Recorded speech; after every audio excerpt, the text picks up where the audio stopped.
Thank you all for being here. And it's really true what the mayor said earlier. I wish everyone should take turns and come up here and look at this crowd from here.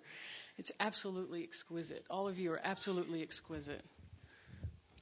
I'm so glad to be here. I'm curious, how many of you here tonight, this is the first time that you have shared an iftar dinner, a breaking the fast dinner, ever in your life?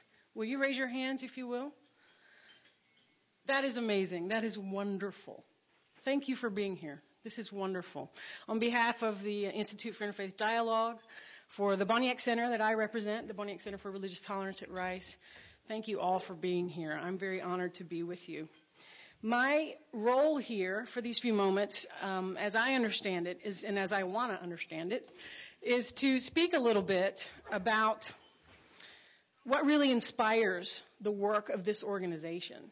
And I've been affiliated and working with this organization for a couple of years now.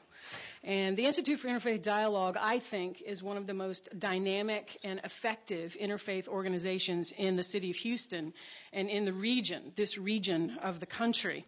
But IID is only one of a very large and loosely organized matrix of organizations, community groups, schools, universities, hundreds, even thousands of schools, economic growth groups, student initiatives, dialogue groups, all kinds of civil society groups.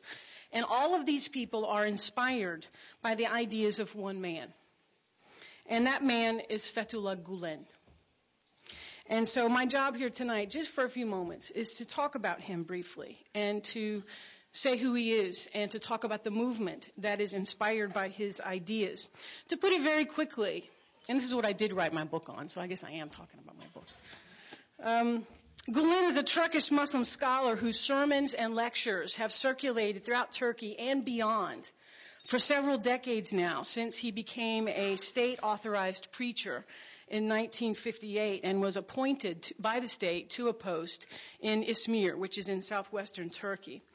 From the earliest moments of his ministry, he's focused on many things, but centrally education and the development of young people into people of strong character, sharp intellect, and deep understanding and knowledge in all the varieties and disciplines, mathematics, science, the human sciences, social sciences, and the like. He couches these ideas inside a very central Islamic message. In Gulen's thinking, Islam is a complete worldview that provides a path for human beings to develop their highest possible perfections. At the heart of his understanding is that life in submission to God. That's what Muslim means, of someone who has submitted to God. Life in submission to God is a life that is postured in virtue and service. It's cultivated in knowledge.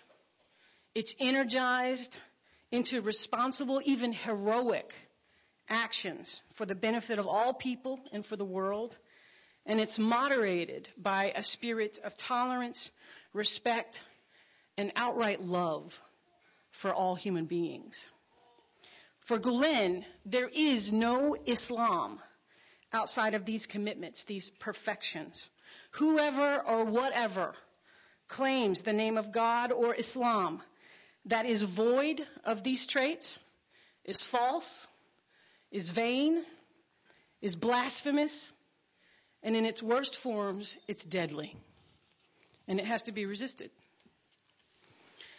Gulen has consistently preached an Islamic message that is rooted in deeply humanitarian themes. His speeches and his sermons have been circulated widely throughout the world, reproduced in oral and written form. They've been spread everywhere. 3 generations now of people have been inspired by his Islamic ideals. Now, these are people, most of them Turkish, but not all of them. Most of them Muslim, some of them not. These are folks who work in all kinds of jobs, all kinds of professions. They exist at all different places on the economic spectrum.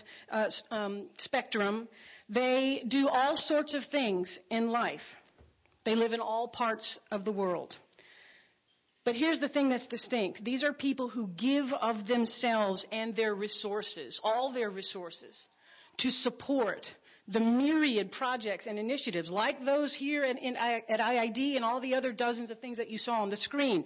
They give themselves constantly to support these things in order to create communities of peaceful coexistence among people of different religions and cultural perspectives.